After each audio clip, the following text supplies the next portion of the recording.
Hi, everyone. We're just going to start in a minute or two. We're just waiting for some other people to sign in. So just sit tight. Thank you for joining, and just give us another minute or two.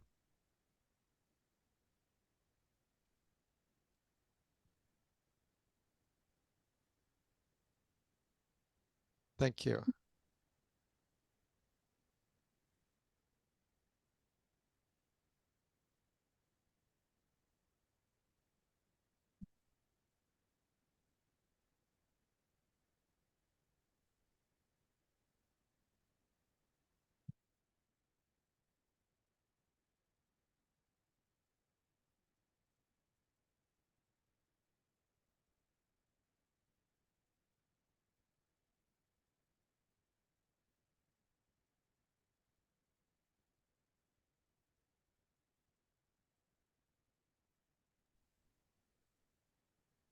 I think we're going to get started. There's a few more people who are just signing in, so they'll join us as they become available. I want to thank you all for joining us today. We have an amazing topic that we're going to be covering, which is why invest in African consumer businesses and why do it now. During the course of this webinar, you're going to hear some amazing, knowledgeable people talking about what's going on in the African continent. This emerging economy is massive.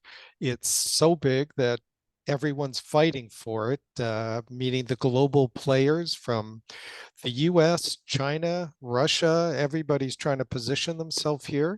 And we have a couple of experts who are going to be giving us the benefit of their knowledge, both having, they're on the ground, they've been experienced investors who've been doing this for many years, have access to the right relationships to take advantage of this growing ecosystem, which is really it could potentially become the fourth, if you're talking about countries like China and India, Africa in an organized fashion could become the fourth economy, most industrialized economy eventually in the world.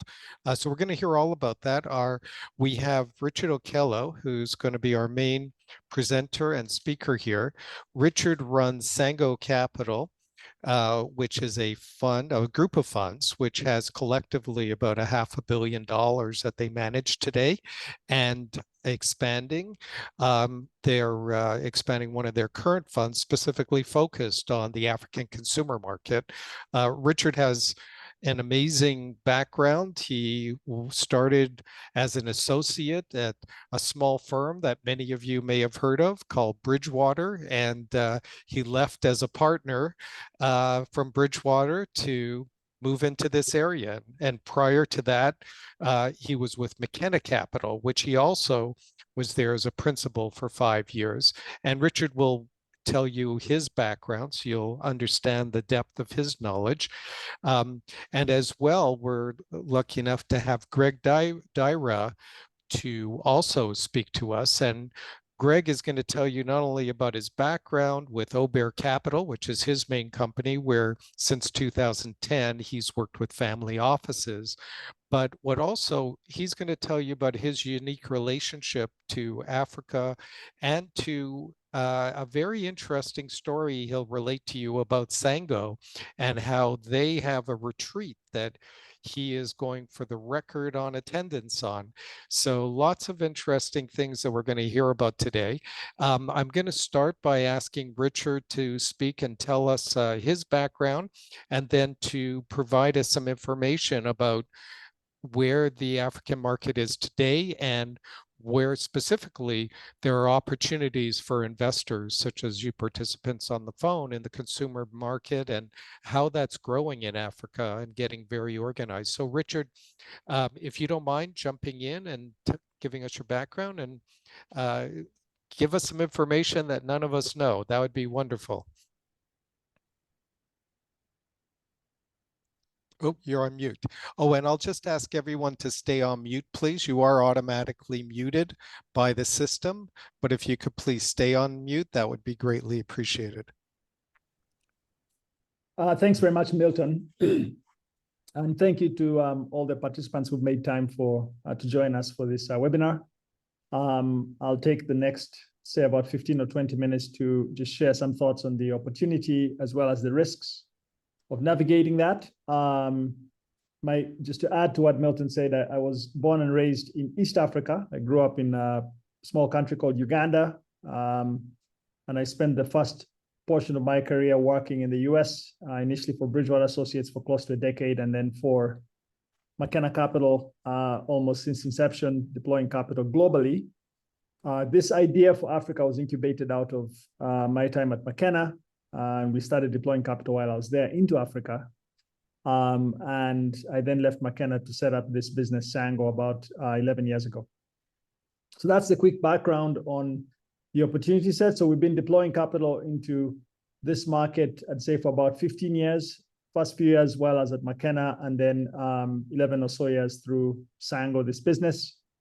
You know, we've learned a lot, we've seen a lot, and we're quite excited for where the market is going. I think as we have led a number of US institutional investors, some European, some Asian institutional investors, family offices, endowments, etc., into the market, our conviction has only risen. And so I'll walk you through some of those thoughts around risk and return and the consumer story, and then hopefully spend a fair amount of time on questions. So I think this chart for me is always a good jumping off point to contextualize the market that we're in. A lot of times when we speak to people about Africa, Africa tends to be sort of lumped together as this continent. The reality is, first of all, it is much larger than people think. And this picture will put that into context. This is a picture that is geographically scaled to its reality. And why is this important? It's important because it necessitates focus. It's too large to be covered as a single continent, so you have to pick your spots. And as I talk about the consumer opportunity, I will talk about the markets that I think it makes sense to be active in order to take advantage of the opportunity. The size and scale also implies two other things. There's a fair amount of complexity to it, but there's also a fair amount of differentiation. So the ability to build portfolios that can mitigate risk because they are diversified, structurally diversified, to find companies or to find funds that are structurally diversified, I think is very, very high in this geography. And anytime you've got scale and complexity, you've got opportunities to create alpha, to create real return, because you've got information asymmetries that are significant, you've got inefficiencies that are significant. And so you pull all that together, and we think Africa will be, we think it'll be the next big thing that you see people adding to their portfolios for those of you that don't already have it. Now, as we think about risk and reward, I think the way in which a lot of investors have approached Africa has been in a linear fashion, which is, you know, sort of thinking about risk and return like this. If you're invested in the US, your treasuries are down here, low risk, low return. And most people think of Africa as being up here, high risk, high return. And we want to try to, I think, recalibrate that, because risk has changed significantly, both on an absolute basis as well as on a relative basis, relative to other markets that people are active in. And the reward and return and the things that drive that have changed, even with respect to the African consumer. So we'll spend some time on that. Let's maybe start with risk first. I think as we think about the different risks that investors get concerned about, I've listed a number of risks here. And I think it's important to start with risk because a lot of times we find that investors don't explore African opportunities primarily because the risks stop them. The risks are the key gating function. So we want to spend a little bit of time on the risks to kind of unpack a few of them, and then we'll go on to the opportunity set. So, you know, political risk, inflation risk, and currency are three risks that I'll focus on. Obviously, the other risks are relevant to the markets that people participate in as well. Now, when people think about political risk in Africa, I think one response we most often get is, essentially, doesn't Africa represent a concentration of political risk, right? That's sort of the view that people have as a function of the information sources that they receive. And if we step away from Africa for a second and we think of the world in which we operate today, this is a snapshot of political risk as you go around the world. And as you can see, going from left to right, whether it's, you know, an America that's divided, which presents its own sets of risks, or it's a China that used to be highly attractive and has become much more challenging as it's become authoritarian and unpredictable, or it's a Latin America that's very leftist, or it's Japan, and you just go down the list, and obviously the latest is the Middle East with rising instability. Political risk is on the rise around the world in most of the markets that investors spend time in.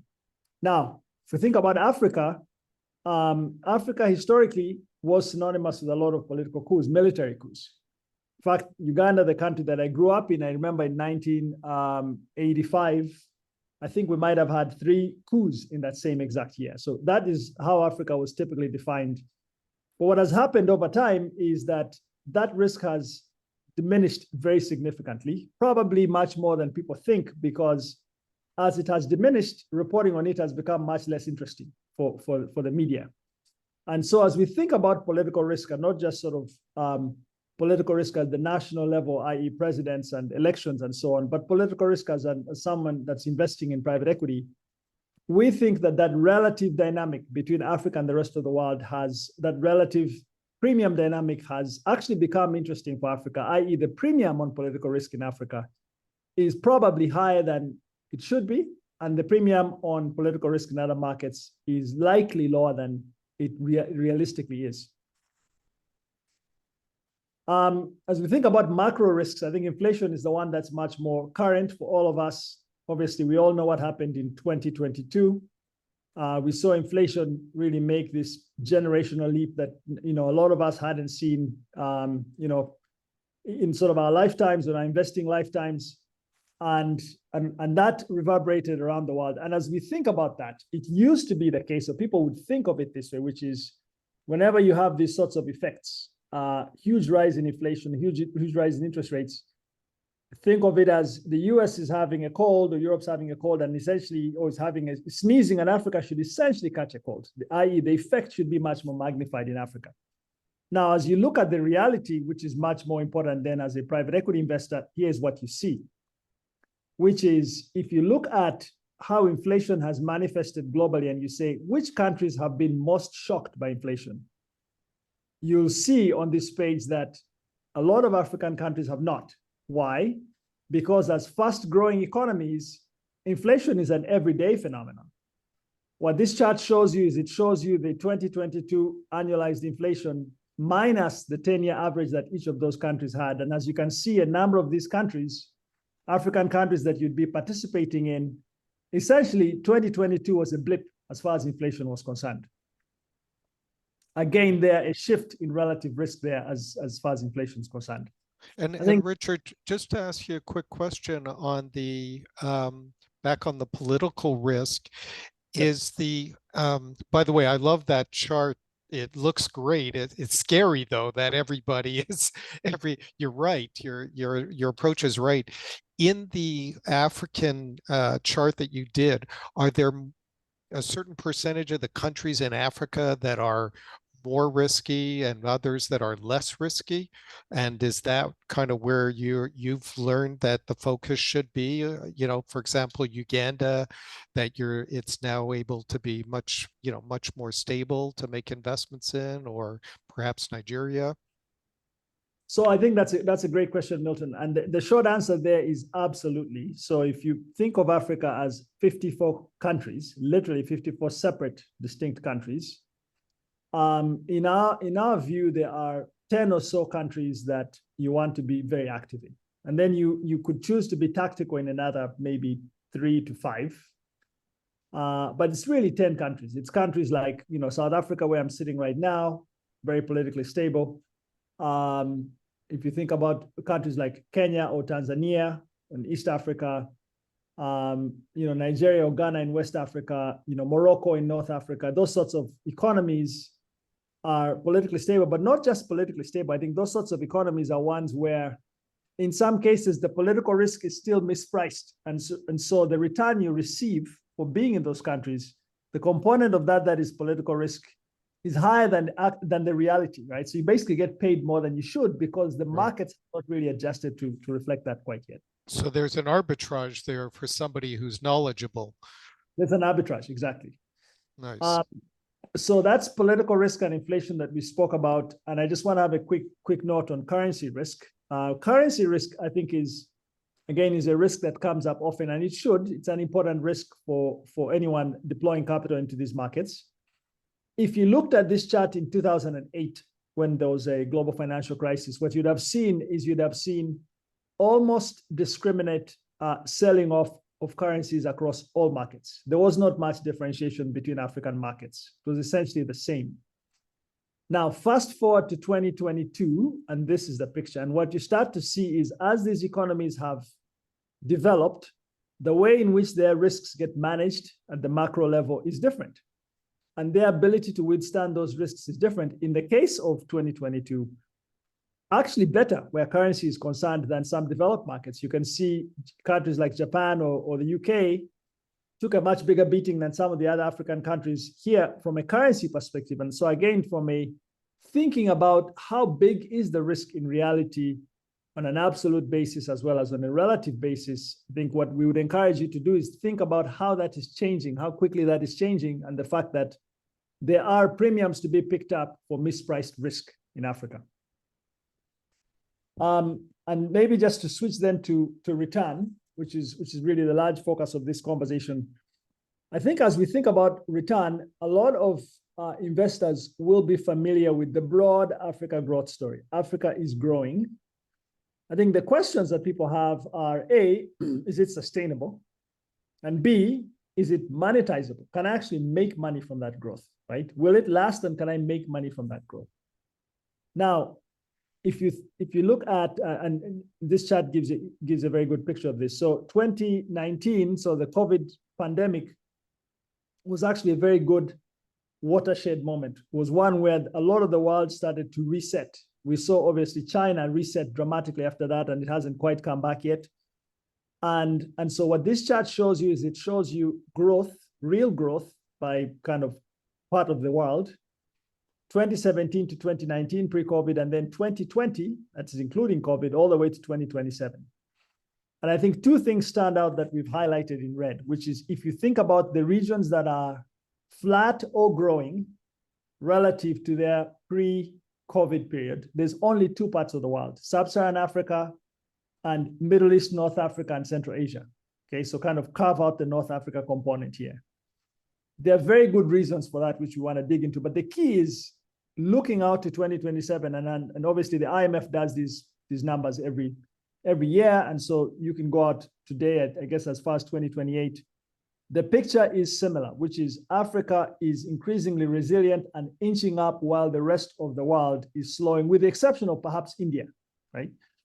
Now, the question then becomes why should that be sustainable? If you're a private equity investor or a consumer investor, you want to own the business for not just 2 or 3 or 4 years, you might want to own the business for a decade. Do you expect that growth to continue? So I just want to highlight a couple of key drivers there. I think that if we step back from the sort of the broader African picture, to our minds, there are 3 key things that drive sustainability of that growth. One, which everyone talks about, is demographics. So you got 1.2 billion people today. By 2030, we expect that will be 1.5 billion, so 300 million people added over the next 5 years. You've got a lot of those people living in cities. That is hugely relevant because when people live in cities, their productivity is higher, their incomes are higher, and their spending is basically higher. And then you've got the penetration of cell phone technology that is creating a lot of leapfrogging, probably much more than people who are not as active in Africa think. And I'll talk a little bit about that. When you take those 3 things, I think what you have is the dominant drivers of growth in African companies. So you get demographics, urbanization, and technology that's driving higher productivity and incomes and spending.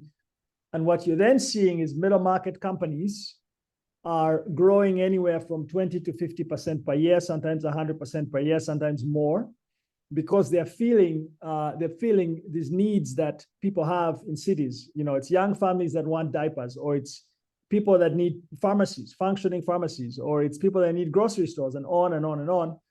And for market leaders in those spaces, that consumer story is going to be fueled in a very sustainable fashion by those three themes.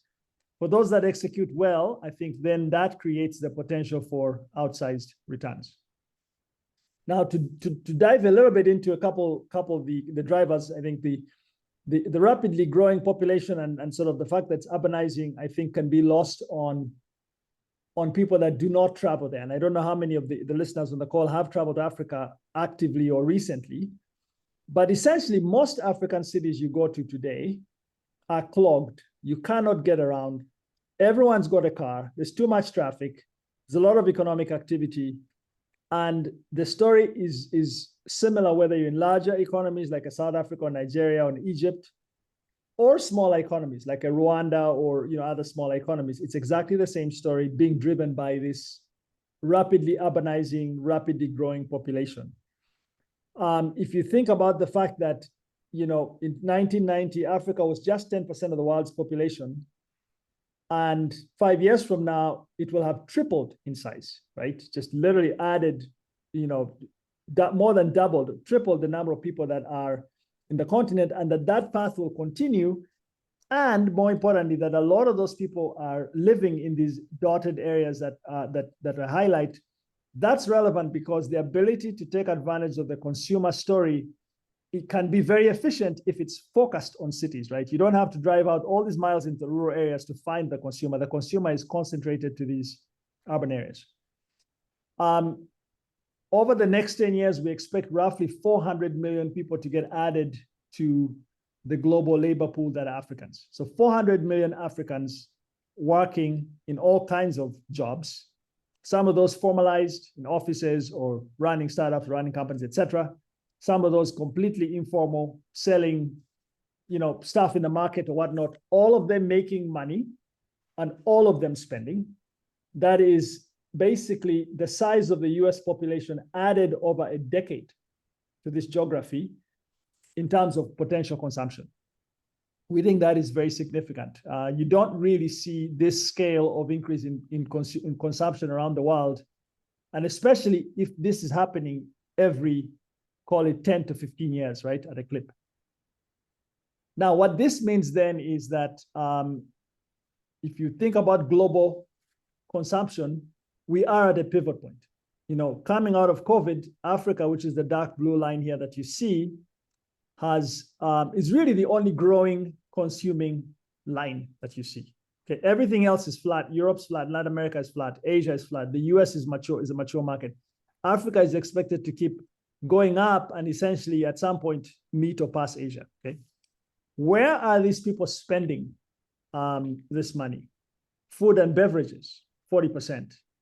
Utilities, transportation, a whole bunch of household goods and services, and on and on and on. And obviously the percentages will differ by country, but this gives you some sense for where the consumer needs stuff, goods and services, and where companies that can provide them are stand to make a killing.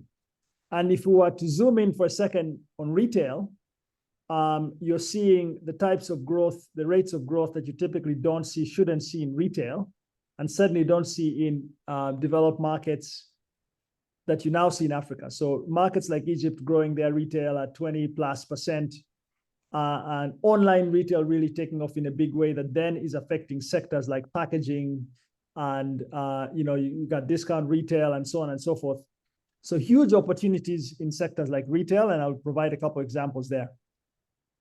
I think the other thing to touch on real quick, and then we'll try to wrap it up for questions, is what has gone on with data and data access.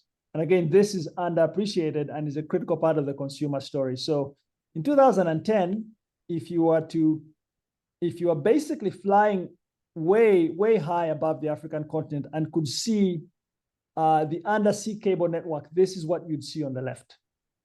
So data was incredibly expensive. This is all you had connecting Africa. In 2022, this is what it looks like. And the relative thickness gives you some sense for the relative bandwidth that's been added to Africa.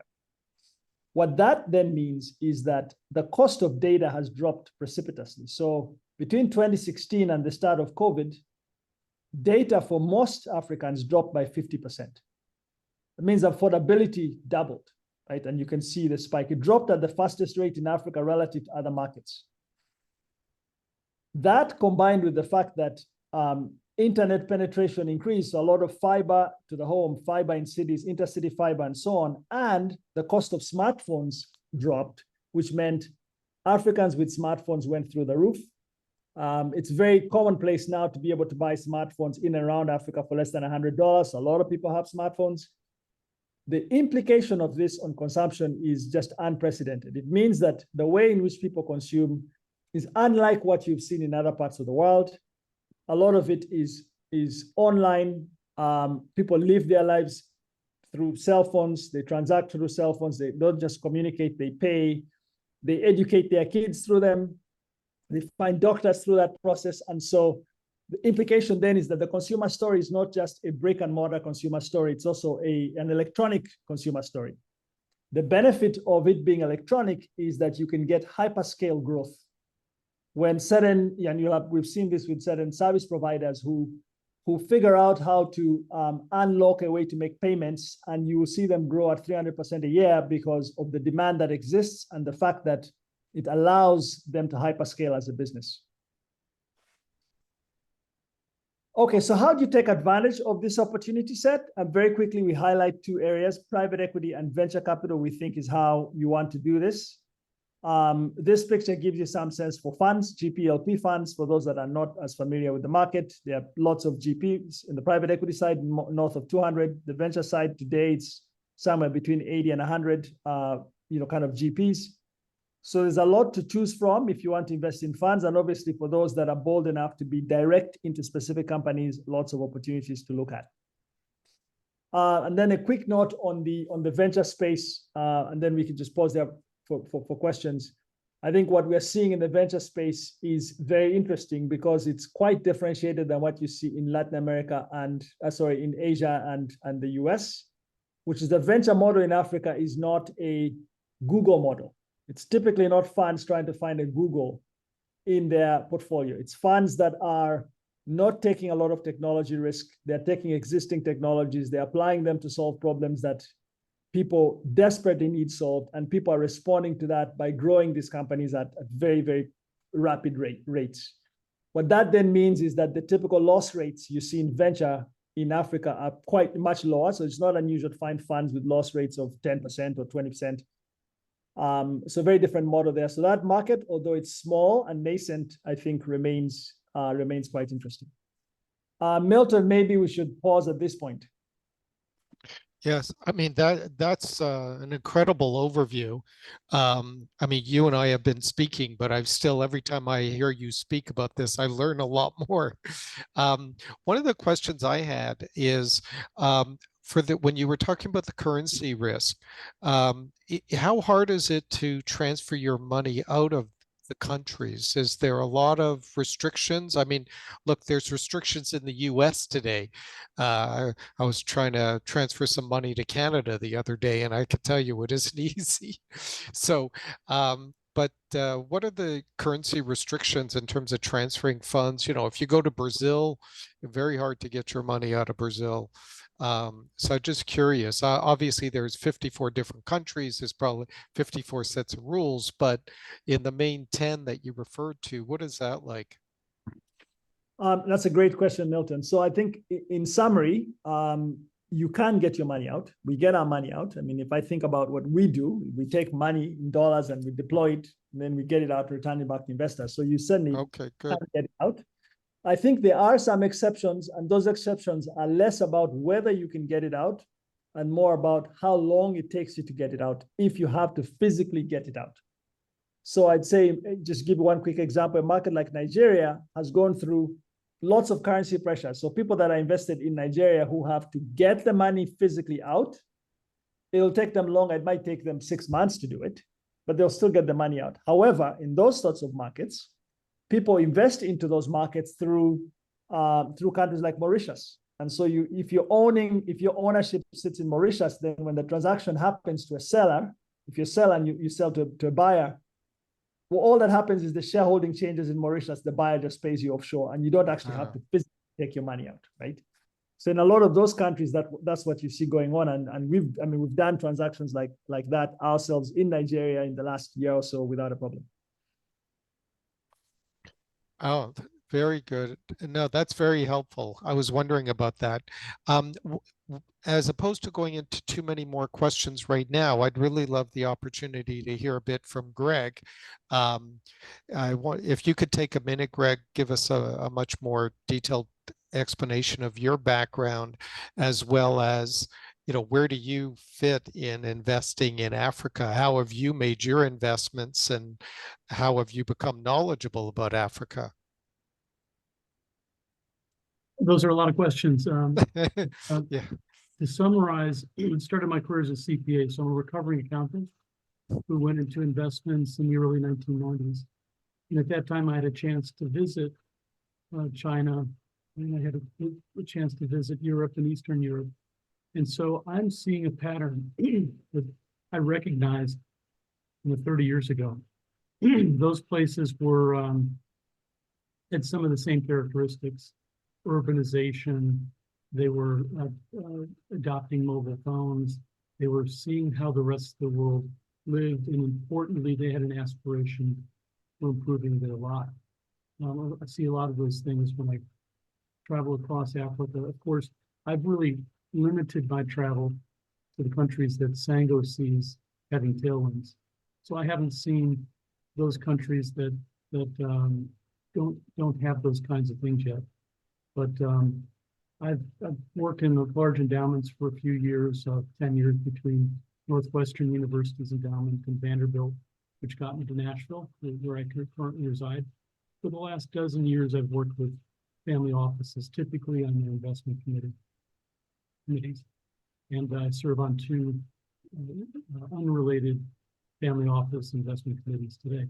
One of those families has had a very strong interest in Richard in particular. I've known Richard for between 18 and 20 years. Knew him when he worked at Bridgewater and even at McKenna. And when we saw him making a big choice to spend his time in Africa, a place that he knew very well, we chose to follow him. We've been gone on 10 Sango business field trips over the last decade. There have been 11, so I haven't had perfect attendance, but I've had my fair share of lessons learned. My learning curve is very, very steep.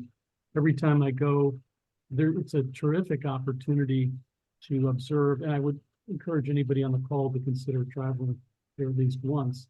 But it's a tremendous opportunity to really observe the resilient entrepreneurs. You can't run a business in Africa if you can't be very nimble and among the most resilient business people in the world. So it's really exceptional. We see families. I didn't know that there's been many, many decades, centuries of Indian merchant families really establishing businesses and creating economic growth on the east coast of Africa. But these are things as you travel, you observe and note that it's obvious when you've spent a little bit of time. We've also had a chance to really see government officials from time to time. It's nice to see the policymakers. Also, it's very nice to see the improving skill set of the policymakers. Government officials are coming back from London, from the United States, to help their governments and really establish great policy, better policy for the next generation. You also observe kind of what goes on in the street of each of the regions in Africa. As an example, in 2019, I had a chance to visit Tahrir Square and see the amazing political change that was enacted there more than a decade ago. But the action isn't in Tahrir Square in Old Cairo. The action today, the meetings, the dynamic energy is really in New Cairo. It's about 12 to 15 kilometers south. And if you're not observing Old Cairo and New Cairo, you're not really understanding where Egypt is going. So on these field trips, what do you do? Do you go to see companies, or you meet with government officials, or just curious? That's right. We do site visits. We visited pharmaceutical manufacturing companies. We visited beverage manufacturers. They bottle the beverages. We've gone to see toothbrushes and toothpaste, how that's how a company in Dar es Salaam, Tanzania was able to, it really was outrunning the Colgate Palmolives because they had access to the informal markets. They were able to distribute into 90% of the market. Now, over time, the formal markets, the retail stores, the Stop and Shop for those in the New York metro area, those are coming, but slowly.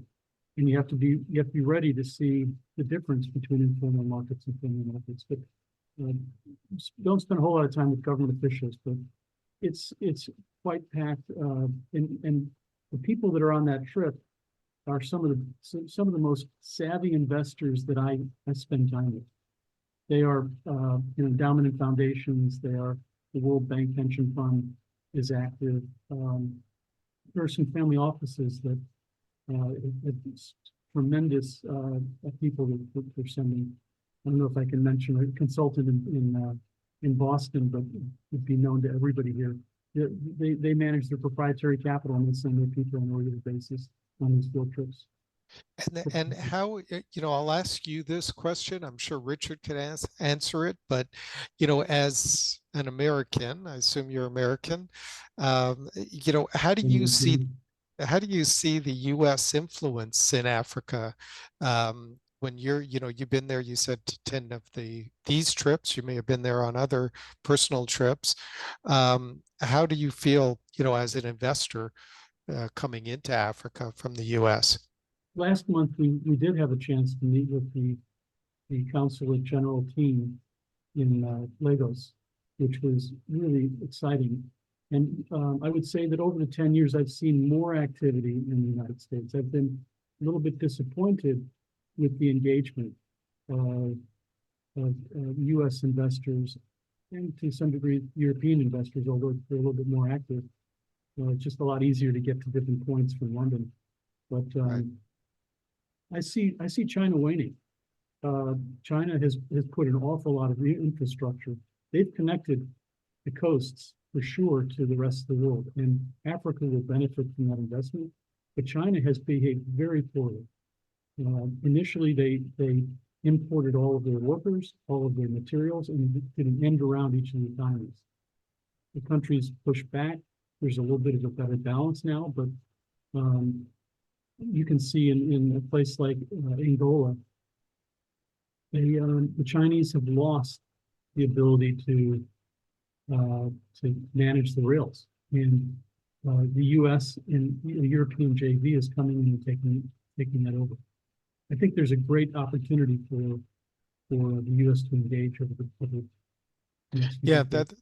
that's a major. There was just a big article in the Wall Street Journal about that just a few days ago or about a week ago, which is obviously indicative of what's happening. China spent a lot of time investing a lot of money, and apparently a lot of the infrastructure they put in is not really up to par.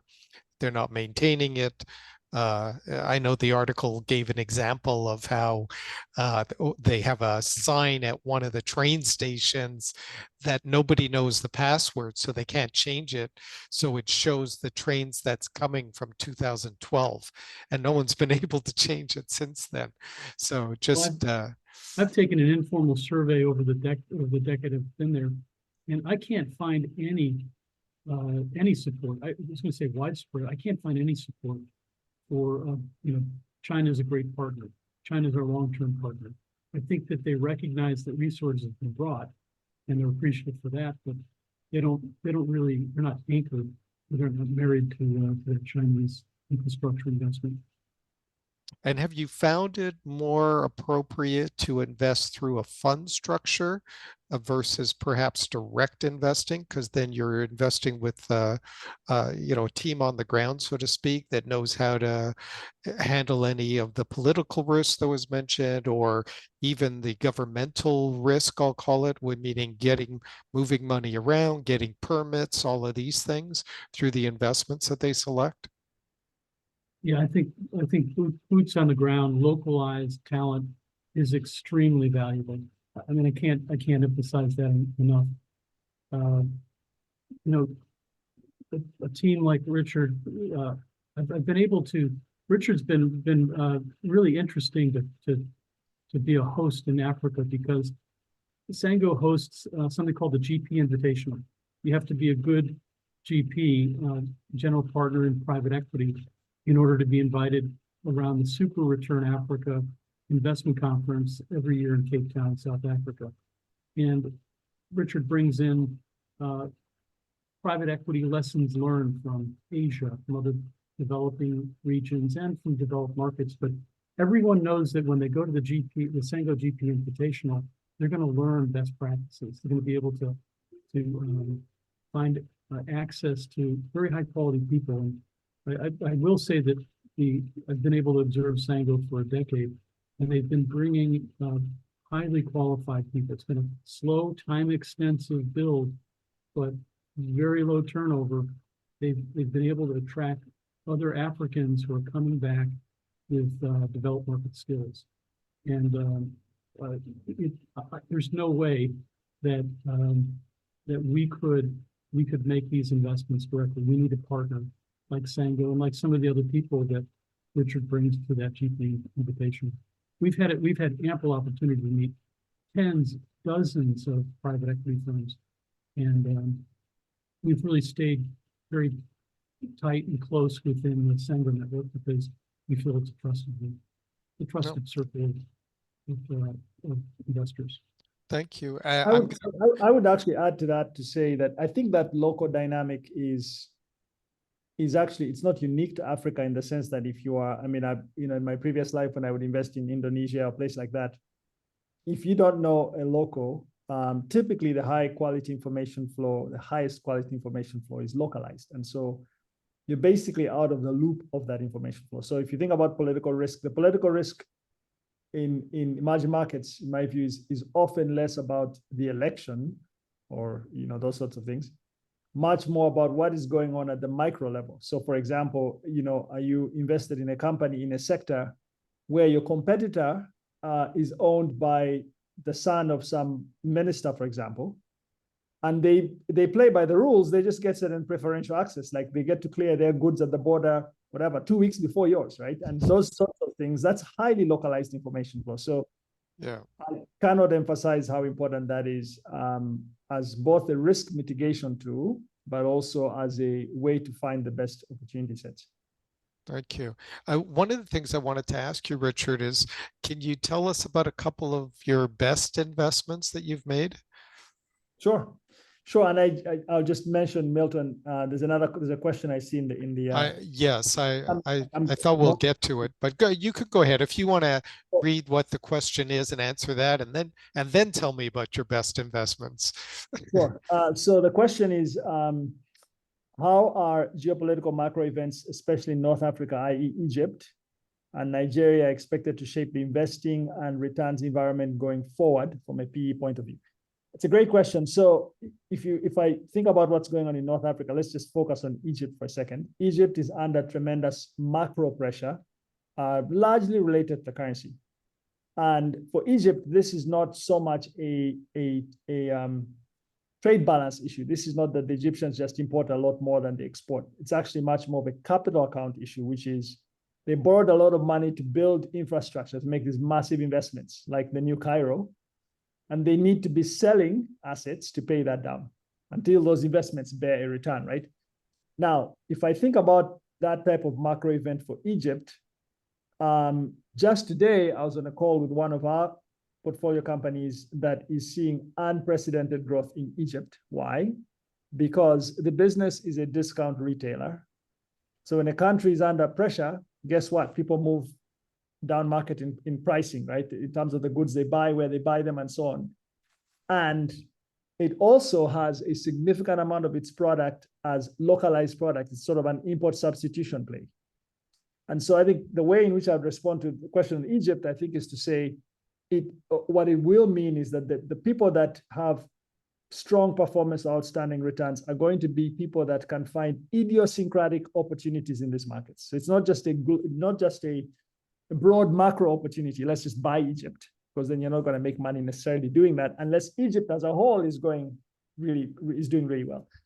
But there are idiosyncratic opportunities that are we now view outstanding in places like Egypt. Nigeria is similar, right? In Nigeria, they are, to use one example of an opportunity there, in the natural gas space. So Nigeria is going through a huge energy transition where they're going from diesel to gas to solar, right? In the natural gas space, companies like Coca-Cola have been running factories with diesel backup. You can't, I mean, this is like, if you just imagine what this looks like in a developed market, like Coca-Cola running massive factories with diesel backup and selling Coca-Cola at a crazy profit, right? They're deploying capital into these markets as fast as they can because they make a lot of money on Coca-Cola. Now, they decide to go to natural gas, of which the country has lots of it, but someone has to compress it and deliver it, and there's just not enough.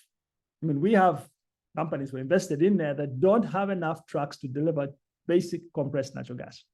So again, I think the response I would have is that when you are, if I step back from the question and you could isolate those two markets, other markets, I think it's important to think of these markets as not just a broad macro opportunity set, but a real opportunity for people who can execute to find gems, of which there are tons of gems because the market's not crowded. You don't have a lot of capital picking over everything. And so the opportunity to find interesting gems, lots of them, and outperform in spite of what is going on is very high.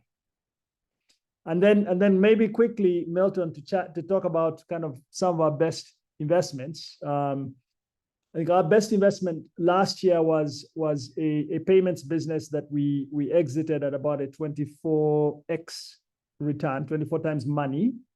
Payments is interesting in Africa because if you consider the fact that if you say to yourself, 400 million people over 10 years get added to the workforce and they all make money, and maybe 15% of them have bank accounts. The rest of them they have bank accounts in the traditional sense, i.e. in a bank, in a physical building. The rest of them will transact on their cell phone. They will get their money deposited on there, they will borrow on there, they will make phone bill payments, utility payments, they'll bet on sports on their phone, they will, I mean, on and on and on, right? So this particular company basically keyed into that early and figured out a way with its technology to scale across multiple countries. Started out in Africa, very quickly expanded to select Asian countries, and then was acquired by a large global consortium. So that's one potential, that's one investment. Right? I think another investment that we have partially exited, but remains one of our best investments, is in the grocery retail space. And I talked about this earlier, which is, if you are when I lived in the US, most cities, like if you lived in a city on the East Coast or West Coast to San Francisco, something like that, the largest grocery stores in most of those cities would have they'd have 100, 200, 300 stores, depending on the chain, okay? And these are all cities that don't have, it's not like the city has 25 million people even, right? Not even 20 million people, it's a city, right? And the surrounding environment.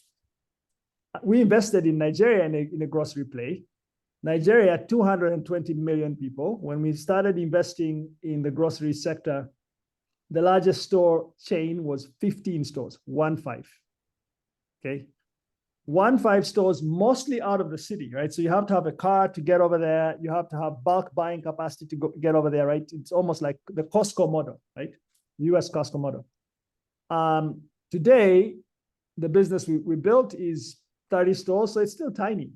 Okay, that was an 8x partial exit in dollars. Okay, and what's particularly important about something like that is if you think about the effect that a grocery store has on people's lives, right? If you and I just think about what life would be like if we could not buy basic things close to us, like you could not buy veggies or bread, without traveling miles and miles, huge effect on people's lifestyles, but you get to make a very interesting return.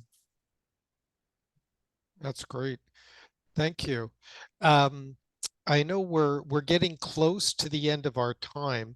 One of the things I would like you to address just a little bit more is, you talked about the population growth and how, kind of one by urbanization, that that kind of drives more of this, which drives more of that and everything.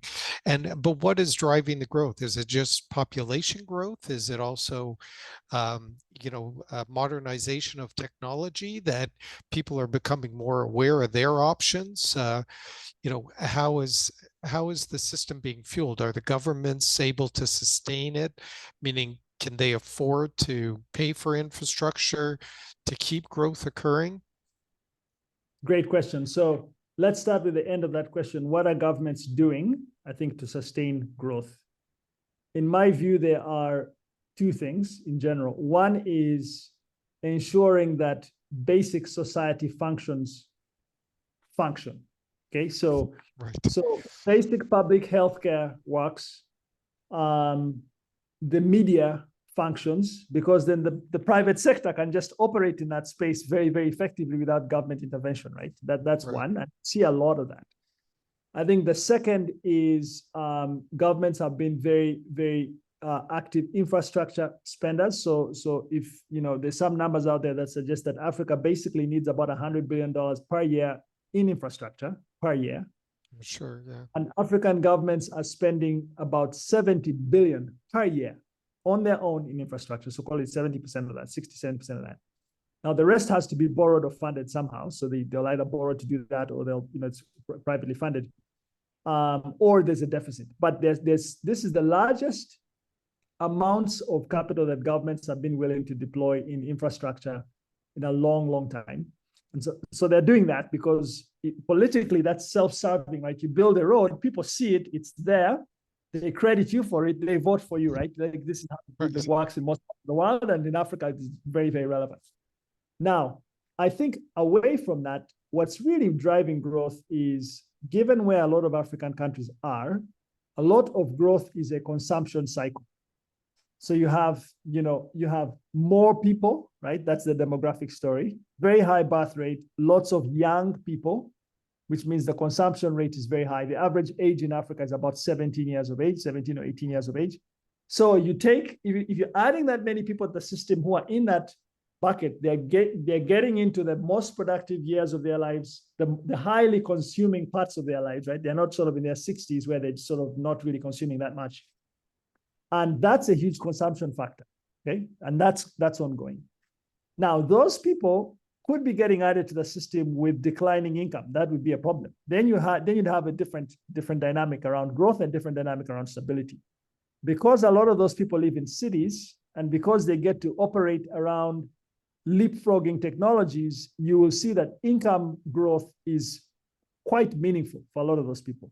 It's not meaningful in the developed world sense, but it's very meaningful in terms of what they spend the money on. So you take those things together, that's your growth cycle. Got it. Thank you very much. Unfortunately, we're running out of time. I could talk to you for a lot longer about all this, and I want to thank you, Richard, and certainly Greg as well, for your insights. And we will, in the event that people have questions, they can reach out to me, and happy to make the introduction to Richard, or we'll ask Richard perhaps to follow up with you all or his team in case you do have additional questions. And it's an amazing story about where this positive thing, something positive in the world that's happening. And it's like every other, opportunity, there's always bumps in the road. Nothing, the old expression, if it was easy, everyone would do it. But you're doing it successfully. So congratulations to you and your team. And I'll look forward to continuing our dialogue. And thanks everyone for attending today. We appreciate it. So we'll sign off. Thank you. Thank you, Milton. Thanks, everyone. Thank you. Bye-bye. Bye, Greg. Bye-bye. Bye, Rich.